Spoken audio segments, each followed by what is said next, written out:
This episode is brought to you by Platinum Black. So, what is Platinum Black? Who are they? What do they do? They're a strategic marketing and advertising consultancy for teams who already know what they're doing, but want a partner who can help them move faster and think bigger. I'm obviously a fan. I got this not because they're a sponsor. This is from the time I spent freelancing with them. So I've worked inside their process. I know their people. Their executive creative director is someone that I've respected for years. The managing director is smart, focused, competitive in all the right ways, even down to the most junior account people and creatives that I've worked with. This is a team with serious brain power and zero ego, just good people doing good work. They specialize in working alongside in-house teams to unlock growth, clarify strategy, and make creative that actually drives results. So if that sounds like your kind of partner, visit platinumblack.com. And now, here's the show. Welcome to Let's Bring It In, the podcast about creative leaders doing great work in-house. I'm Greg Christensen. My guest today is Kevin Frank. Kevin's been a creative leader at some of the best places in the world, like Apple and LinkedIn. And as executive creative director at LinkedIn, his team was named Ad Age In-House Agency of the Year. Kevin's also the author of Raising Creative Teams, which gets into something we don't talk enough about, how creatives actually become leaders. But we start somewhere else. We start with Kevin leaving a pre-med path, moving to Colorado, and becoming a ski instructor at Vail, and how that moment of space and clarity set everything else in motion. I'll let Kevin tell his story. Let's bring it in. Kevin Frank, welcome to Let's Bring It In. This is great to have you here. Thanks for having me, Greg. It's great to be here. Well, okay, so Kevin, I think there are a lot of different directions we could go today because I want to talk about your time at Apple. I want to talk about your time at LinkedIn. I know that your team was in-house agency of the year there. I want to talk about your book, Raising Creative Teams. I want to talk about your experience at some great traditional agencies. Before we get to all that, here's where I want to start. Talk to me about being a ski instructor at Vail. That's the fact that you have that on your LinkedIn profile. I was like, I got to ask about that because I'm a skier and I know Vail. So how did that happen? I thought throughout my whole young life that I was going to be a doctor when I grew up. And I did all my pre-med stuff at school, all the organic chemistry and biology and physics and all that other stuff. I even took the MCATs. I did okay. And then something something in the back of my head. I promise this is going somewhere, by the way. This is all just background. Something in the back of my head said, maybe think about this doctor thing a little bit more. So I packed up my car. I grew up outside of Boston and I drove to Colorado. I drove to Vail. And I was lucky enough to get a job as a ski instructor there. Did you go there knowing you were going to be a ski instructor? Or no, did you just stop in Vail and think? Well, a little bit more background. So the way that my school was set up, my college had quarter systems, and I had taken my winter quarter off of my junior year and worked at a hotel waiting tables in Vail. So I kind of knew the scene a little bit. So it seemed kind of like a natural place to go back to. I didn't know I was going to get a job as a ski instructor. I knew that I wanted to get a job as a ski instructor, but wanting to do something and actually doing it are two different things. But yeah, I was lucky in that I got there early enough that I had kind of met some folks who were in the ski school. They introduced me around, and like anything else, getting a job is a combination of having the skills to actually do it, but also having the connections and the relationships that hopefully facilitate that job. So yeah, I was lucky that I was able to take that time away, and lucky both because it was pretty cool being a ski instructor when I was 23 years old, but also I think it really helped me realize that being a doctor was not the thing that I was passionate about and was not the right thing for me, and that advertising and writing and being a creative person was like that. That was the thing. Being a doctor was a thing that was just kind of out there, but it wasn't a thing I was passionate about. Being creative was always a thing that I had enjoyed doing. And so when I had the time to step back and say like, hey, maybe there's a thing I could get paid for that's really aligned with who I am as a person, being a ski instructor gave me the headspace to do that. Well, how did you go from thinking you're going to be a doctor? I mean, doctor to advertising with a ski Yeah. break in between. Like, what was the connection there? How did you get into the industry? Um, slowly, this is how I got into the industry.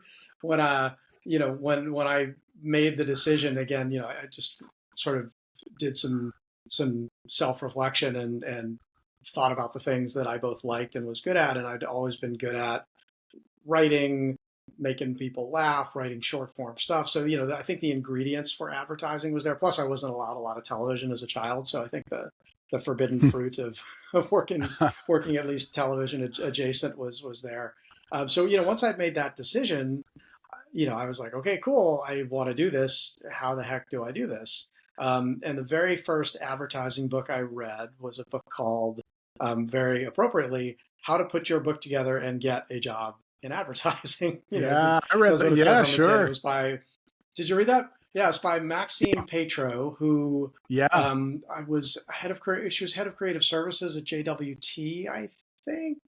I And then think she so. That actually sounds later went right. on to she worked with James Patterson, and so later went on to, I think, co-author novels with him, and then go on and be an author in and of her own right. But yeah, her big Yeah. nonfiction book for me was this kind of how-to manual about getting a job in advertising. So I read that. I'm like, cool. Now I know I need to put a portfolio together, um, and I just started, you know, writing writing ads, and I did an internship at this little tiny agency in Wellesley, Massachusetts, called I think it was called JWG. So not JWT, JWG, Yeah. and they were like a Different initial. recruitment ad firm. Yeah, I don't think they exist anymore. I'm quite sure that they don't exist anymore. But anyway, they had a creative director there, and he said, "Hey, you should check this out." And he handed me a communication arts advertising annual. So I started Mm-hmm. studying that, and then from there, I was like, "Oh, Yeah. cool! There are other annuals. There's the One Show. There's Cannes, and started studying all that stuff. So I really, became a scholar of the industry, what what the industry considered good advertising to be, and then just sort of found styles that I could copy at first as I put my first book together. And then I just started pounding on doors, saying, "Hey, will you look at my book?" and getting feedback and refining and revising. And after almost 3 years, I think, of doing that, I still didn't have a job. So, so, so I decided to sign up for this place called Portfolio Center in Atlanta, which is still Yeah. around.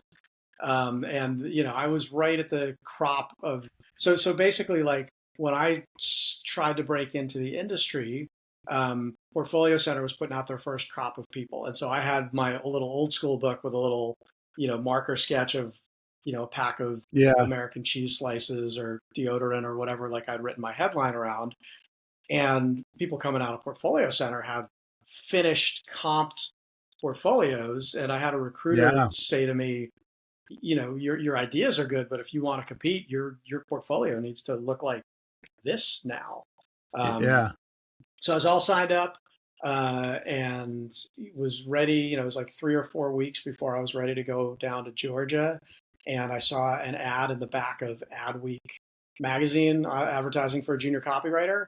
Um, and Wieden and Kennedy definitely don't advertise in the back of Adweek for copywriters. But I answered it, and they hired me, and it was another agency that no one's ever heard of, and I don't think is around anymore.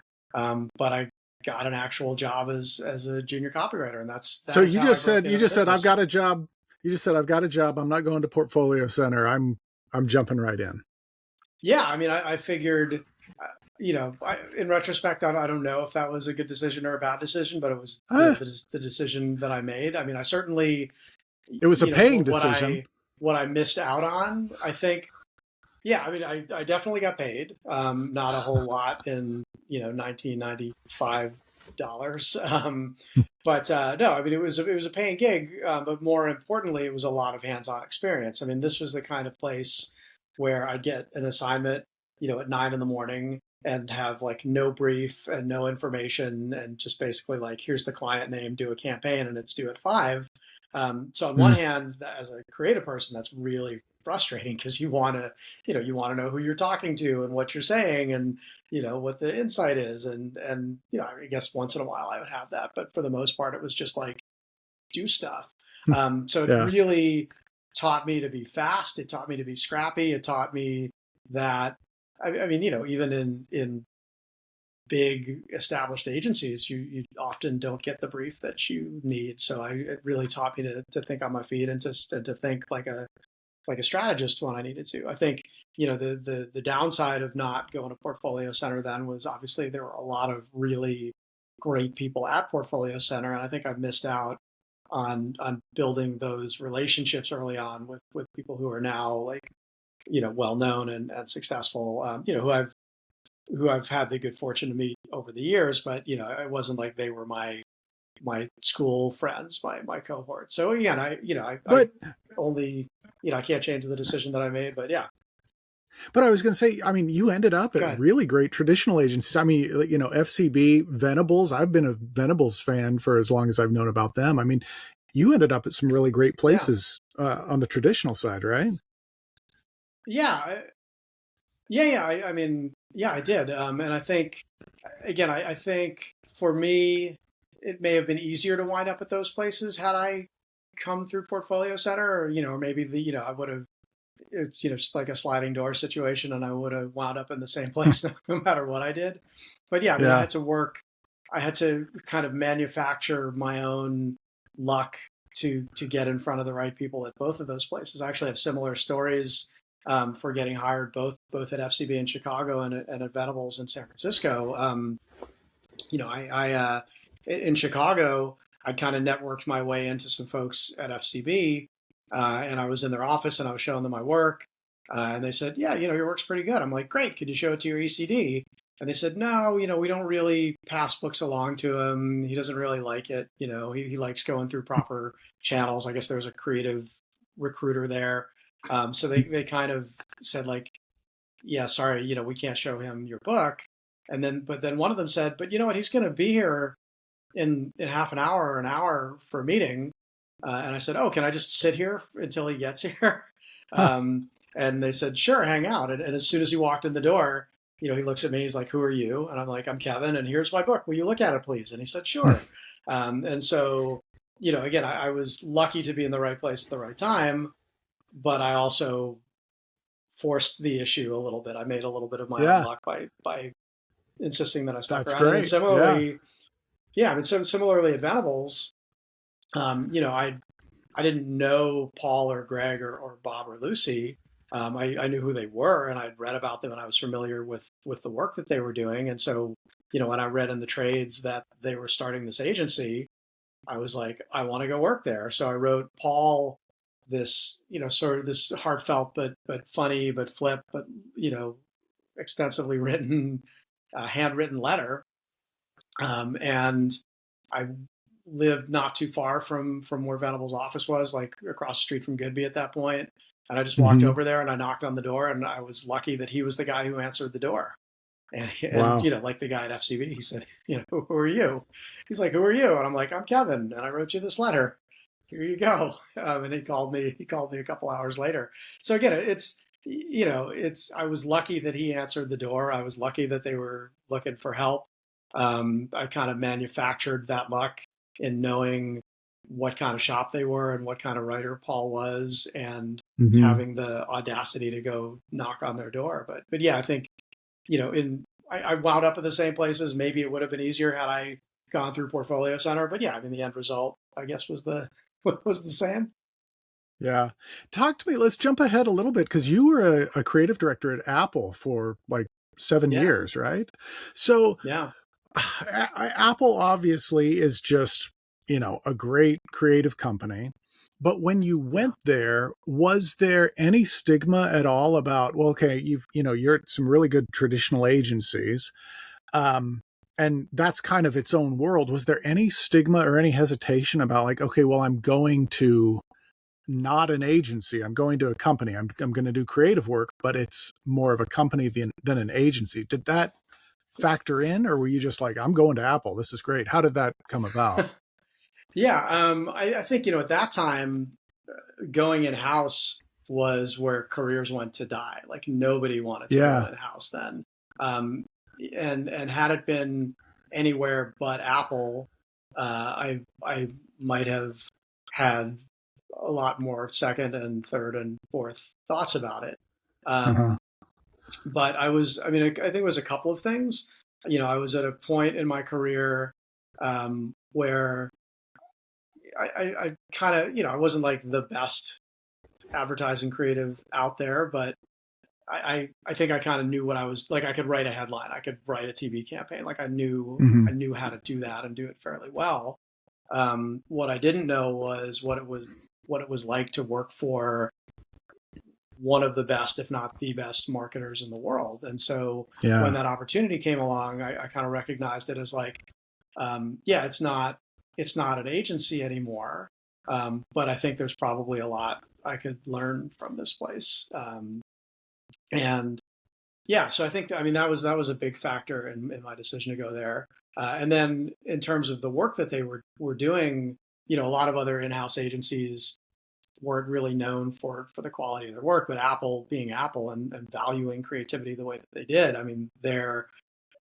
Mal was Media Arts Lab in LA was still doing most of their traditional advertising at that point, but Hmm. they were still doing a lot of really interesting stuff in house. So yeah, I mean, I think there was a great creative opportunity as well as a professional opportunity in me going there. Yeah. And then did you go from Apple, did you go straight to LinkedIn? Because I know you were the executive creative director at LinkedIn for several years as well. Yeah, another 5 or 6 years. Yeah, yeah. I had like maybe a week to. I took a week off in between to go on a quick surf trip, but um, Huh. but other than that, yeah, I just went straight from one to the other. How did that happen? I'd love to know, like, did you approach them? Did they approach you? Like, what took you to LinkedIn? Oh yeah. Well, so I I think I there was a leadership change at Apple a couple of years before I left, um, that that I had a good idea was not going to be to my benefit. So I had started looking around for jobs for a couple of years. And a really good friend of mine gave me a good piece of advice when I started the job search. He said, "You only get to leave Apple once." Um, Mm. so I wanted to be really thoughtful about where I wanted to go next. So my process was I made a list of companies that I wanted to work at, and mostly they were the kinds of companies that I thought you know had good creative potential, had a brand that they could build.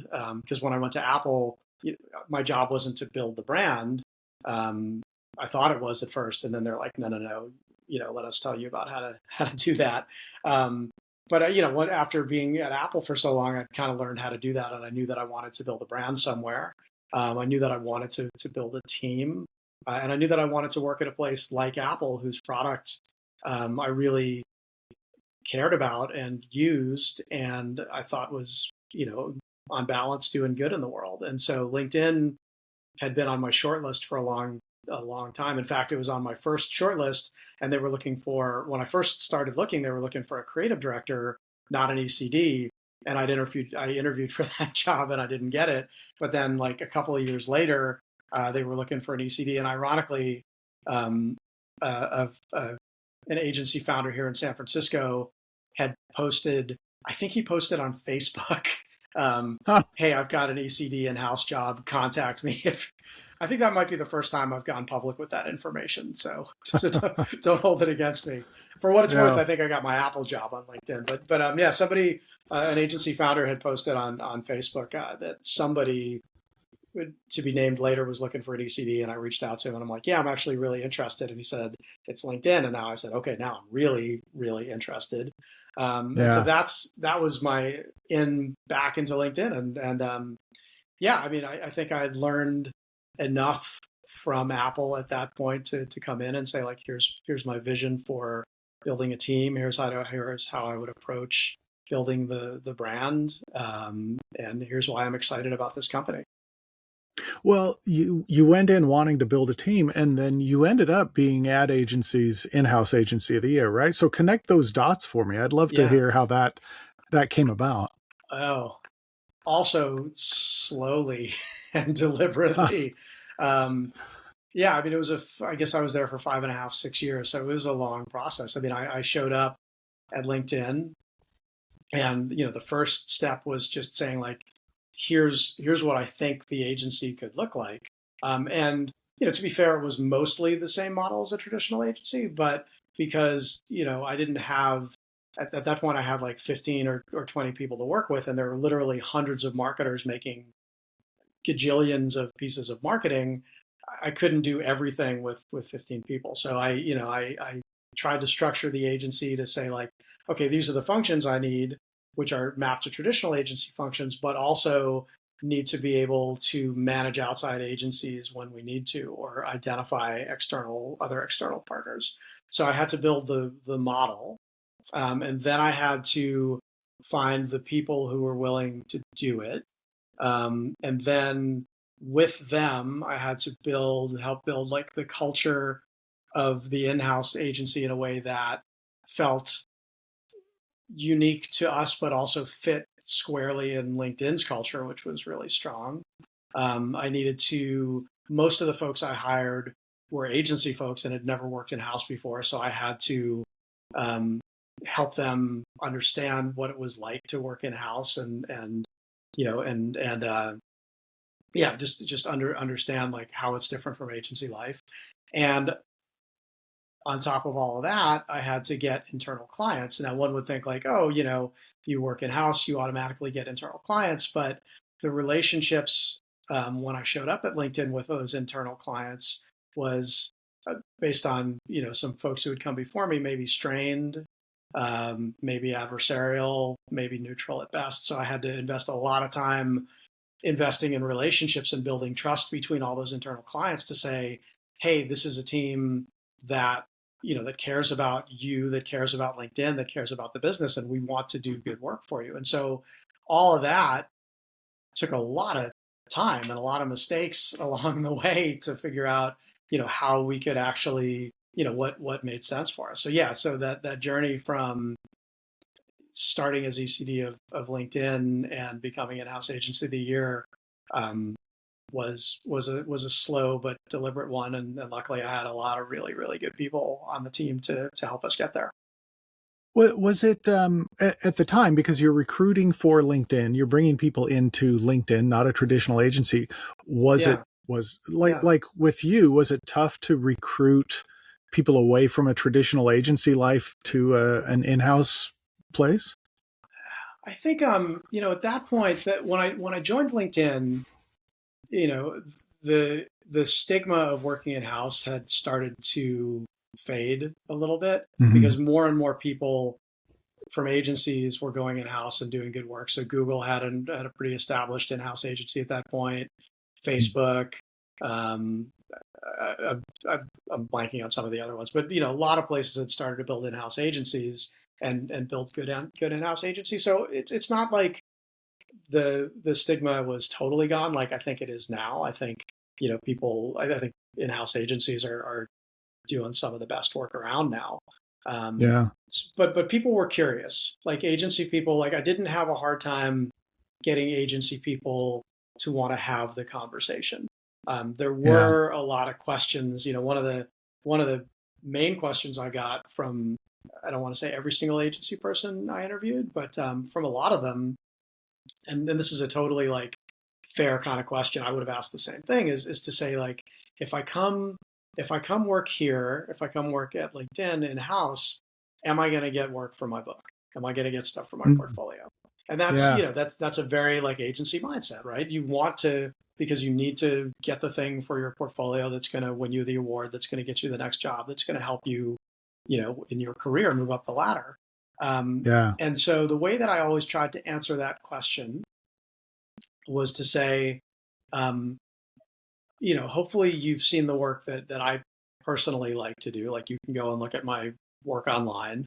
Hopefully you've seen the work that we've done as a team here at LinkedIn, and hopefully you think that that is book worthy, portfolio worthy. But having said that, that's not the main reason. Unlike an agency, where you go work at Wyden or Goodby or Mischief, or Gale or any of the really good agencies, you go work there to get something for your book because that's their job, is to make creative work. The reason you come to LinkedIn or the reason you come to Apple is because you believe in what the company is doing and you believe in the products. And you believe in the mission.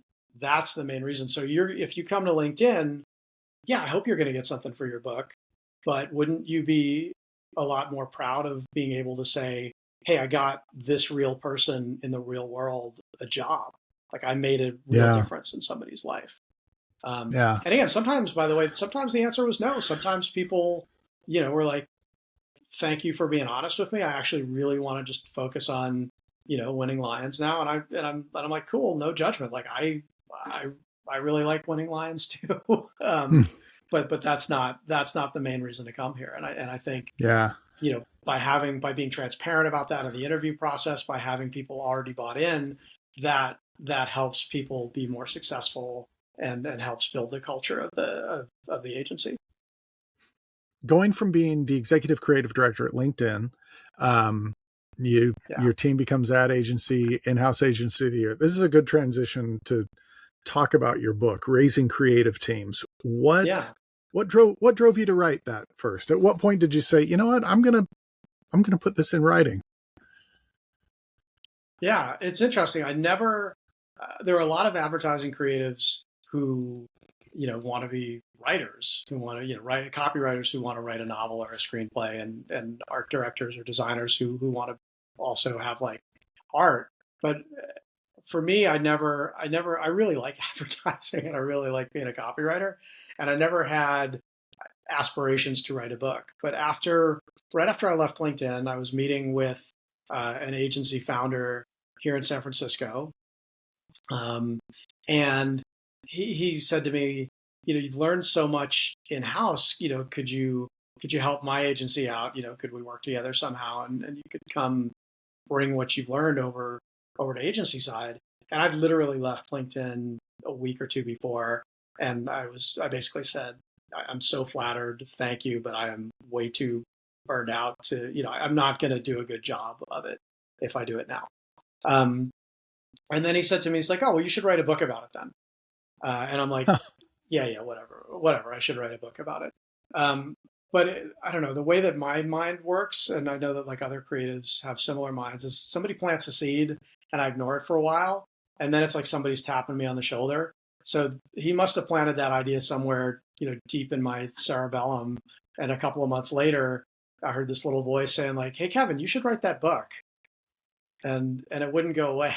And because I had left LinkedIn, in addition to that little voice that wouldn't shut up, I also had the time to do it. So I said, okay, well, maybe I'll try it. And I just sat down and I started writing. So that's sort of the origin story. I mean, the reason behind it was what this agency founder said to me was, there is no resource yet to help creatives be better leaders. And so I wish I'd had something like that. Like I showed up at Apple and they're like, you're a creative director. I'm like, great. And I thought I knew what a creative director did, but it was all based on what I'd learned in agencies, which sometimes was helpful and sometimes not so much. I think I really wish I'd had a resource to teach me what to do. And so another big driving force behind writing the book was just that I saw a need for it. Yeah. I mean, that's kind of the thing that we've seen over and over again in the industry is you're a writer or you're an art director and you do really good work, award-winning work, you're good with the clients, and then they promote you to a level where you're doing less work and it's more managerial. And then if you do a good job there, you get a higher rung and you're even more managerial and you're doing even less work. And not every great art director or great writer is going to be a great creative director. And even if you are, it's, learning on the job is kind of a tough way to do it. So tell me about your book, Raising Creative Teams. Talk about Talk Yeah. about for those who haven't read it or those who are interested in reading it. Tell us a little bit about it. Yeah. Well, like I said, it's a guide. It's a practical guide for people who have been put in leadership positions who, like me, who don't know what that actually means. Because, like you were starting to say, it's a totally different job, right? It may as well be that you're an art director, a copywriter, a designer one day, and then you come into work next day, and they're like, "Hey, you're a mechanic today. You're a dentist today. You're something totally different." And so, being a manager, it's a totally different skill set. And so, not only is it a new skill set to learn, not everybody likes it. I mean, people become creatives in advertising and marketing because they're passionate about it. This is what I was talking about before. Like, I got into the business because I loved the creation. That doesn't necessarily mean I would love the leadership part of it. Now, it turns out that I really liked it, and that's why I think I was successful at it. But not everybody, I think, has that passion for it in the same way that they did for creative. Um, so, assuming that you are put in that position and you do think that you like it, and nobody has told you exactly what it means, I tried to write a really practical guide, a really easy to read guide. I'm a copywriter, so I wrote it like a copywriter. I make lots of jokes in between the practical advice. But yeah, just something that was easy to read and useful. And I structure it based around, the foundation of everything is building relationships and having one-to-ones with your team and your clients and your coworkers, just keeping those lines of communication open all the time. I talk about how to build culture, how to hire people. And one of the things I really believe about hiring people is being transparent up front. This is what I was talking about before. When people would ask me, "Hey, if I come here, am I going to get work for my book?" I tried to be as transparent as I could about the reason to come and work for me at LinkedIn or Apple. I talk a lot about how to give feedback. So again, all kinds of things that I just wish I'd known when I first became a creative director. Yeah. Well, you talk about, the culture. I'm curious to know, like, what are some of the signs for you that culture is working, that you've built the right culture as a leader, you've brought in the right people, things are clicking? What are the kind of the signs for you that you're doing the job? I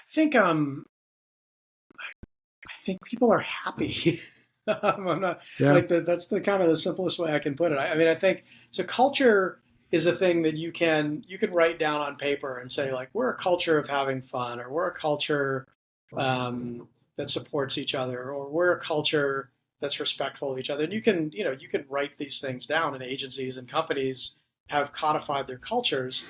But I don't know. I think until you see people living that culture and acting in a way that is consistent with that culture, like, that's a sign that it's working.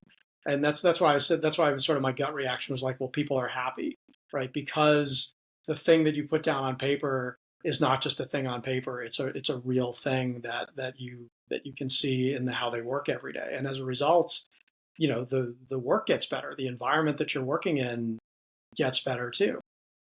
Yeah. Um, at what point did you really know that your book was having an impact, or people were reading it and feeling like at what point Um, did you have some gratification there? um, I think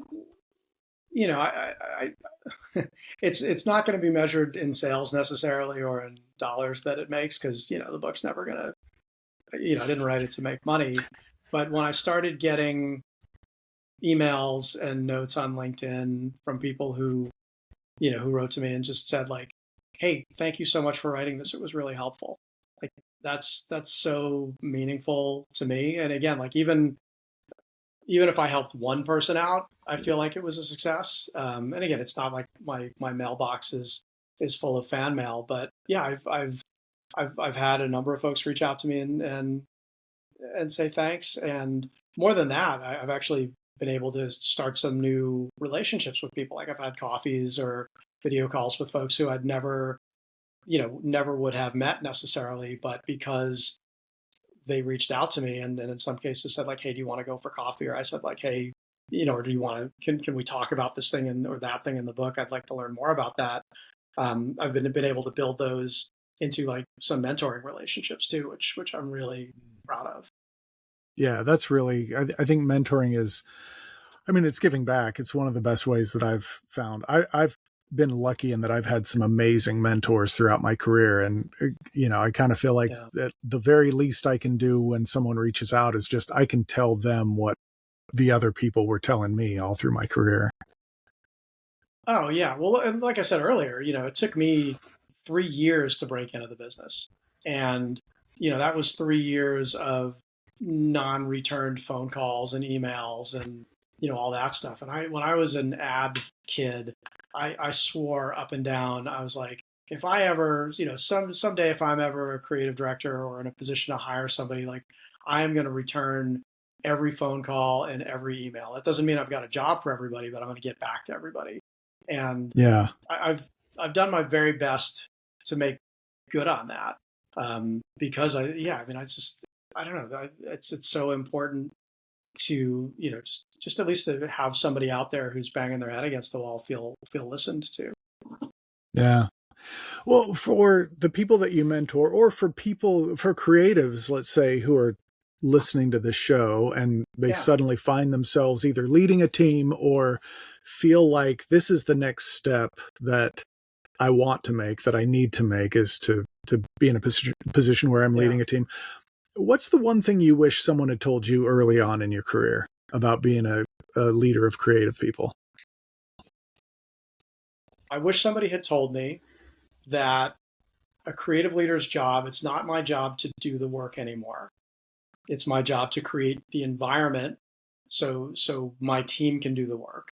And the joy that I used to get out of creating the work myself, writing that great line, coming up with that great script, doing that great layout, the joy that I used to get from the creation now needs to be joy that I get from the creation of the team and seeing the people on that team succeed and do that great work. So that I wish somebody had told me like that is the job now, is to help your team be successful in their creative endeavors. The other thing, maybe this will just be a two-part answer. The other thing that I wish somebody had told me, and this is just general advice, is that the relationships are as important as the work.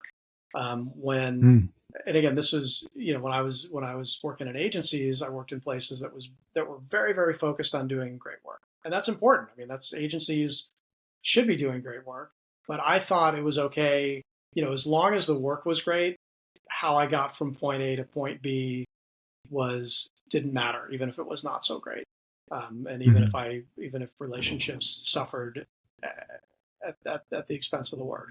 So, as a creative director and as a creative leader, what I've really learned is the way to get to great work, is through relationships. And that can be the relationships that you have with your team. It can be the relationships you have with your coworkers. It can be the relationships that you have with your clients. The idea that investing in relationships is the way to get to great work is something that I wish I had known early on. When you think about your career, and again, you've been at some great traditional agencies, you've been at some amazing in-house agencies, you've led really good creative teams, and you've been a part of great creative teams. Is there a common thread that you see in how those teams operated day to day? I think,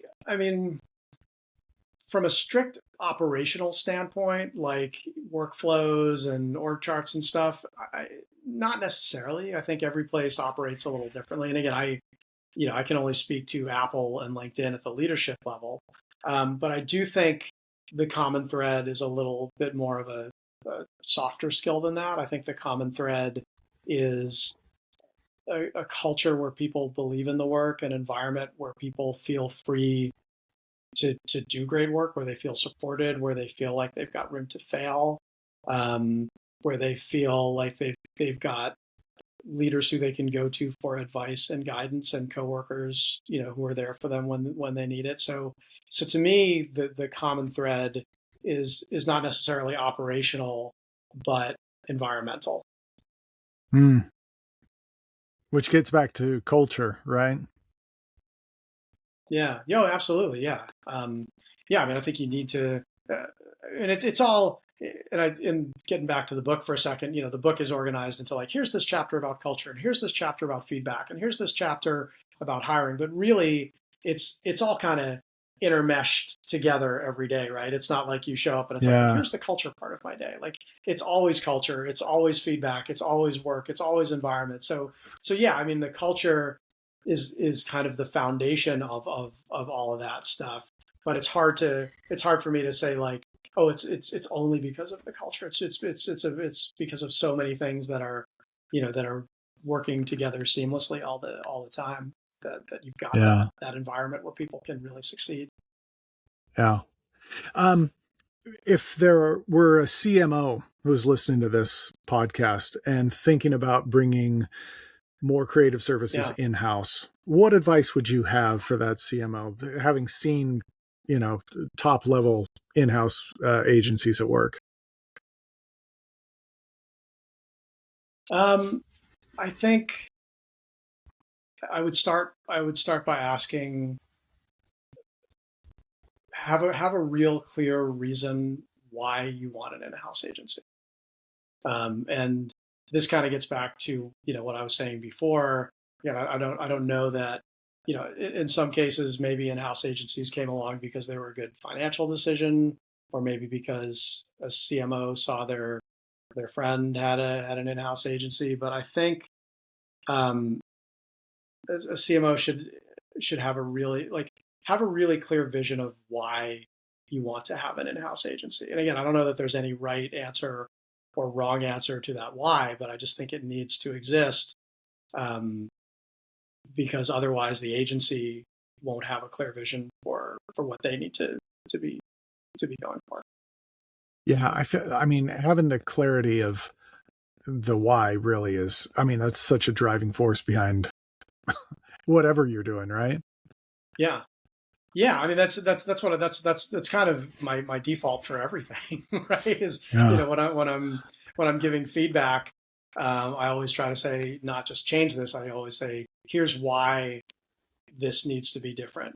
When I want to hire somebody, I want to understand why they want to work for me, and they should want to understand why I want them to work for me. It's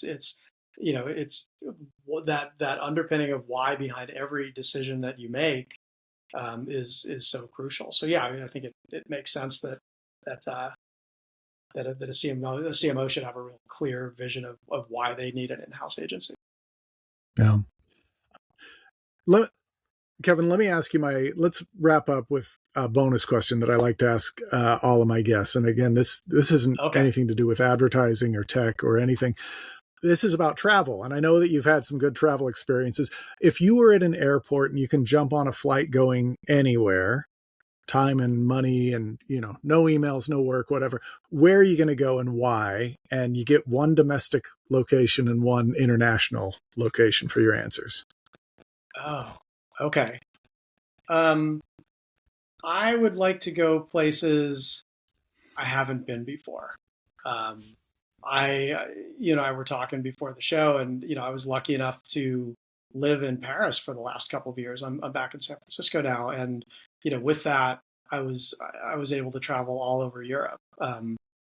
But yeah, I think internationally, I still haven't been to Patagonia, and I would love to get down to South America and see Patagonia.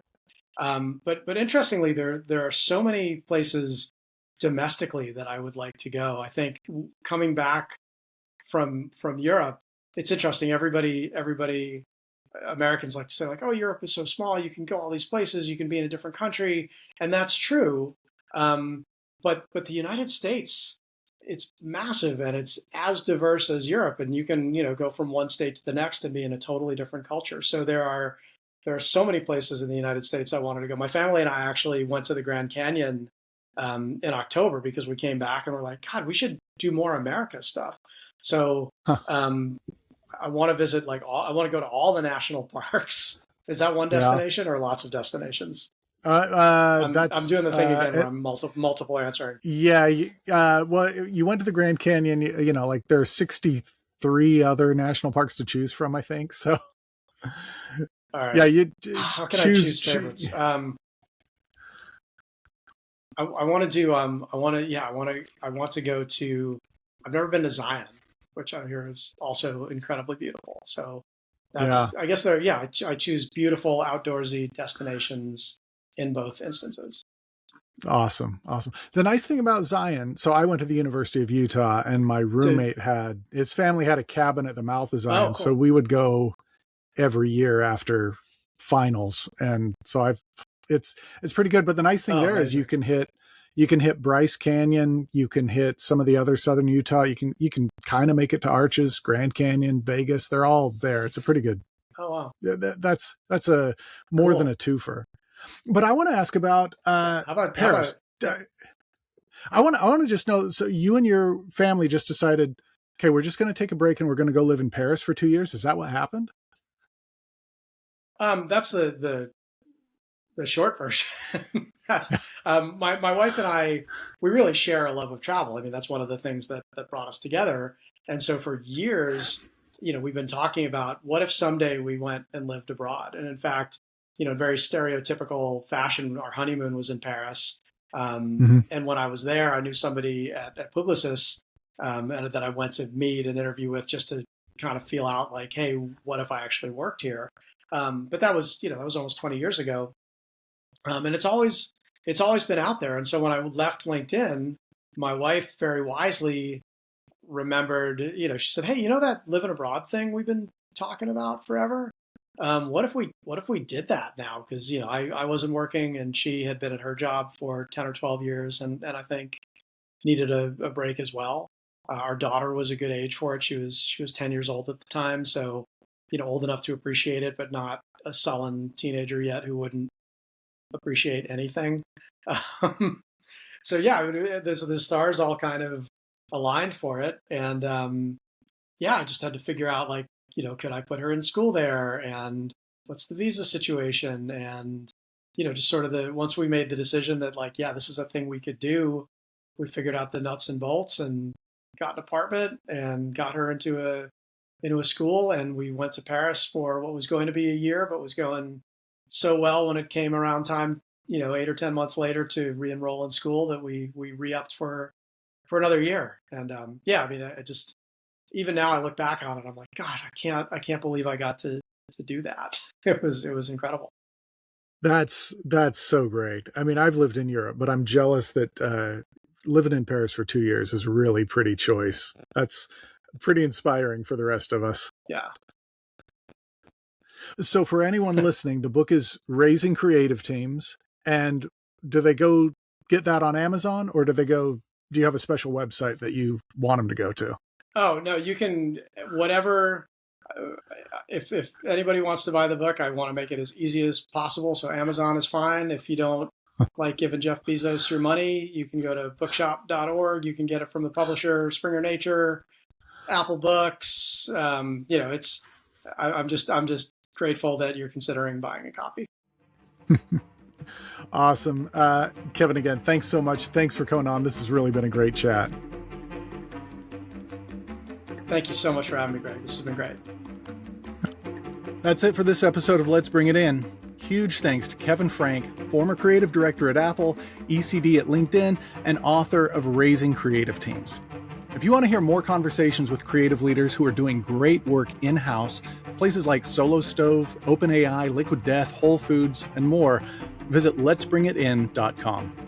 If you enjoyed this episode, follow the show, subscribe wherever you listen. Please share it with someone who'd appreciate it. Leave a comment or a review. These kind of actions really help more people find the show. Our theme music was composed by Nick Patronella. You can find more of Nick's work on Vimeo. And of course, thanks to you for listening. Let's Bring It In is a production of Barnes Creative Bank at barnescreativebank.com.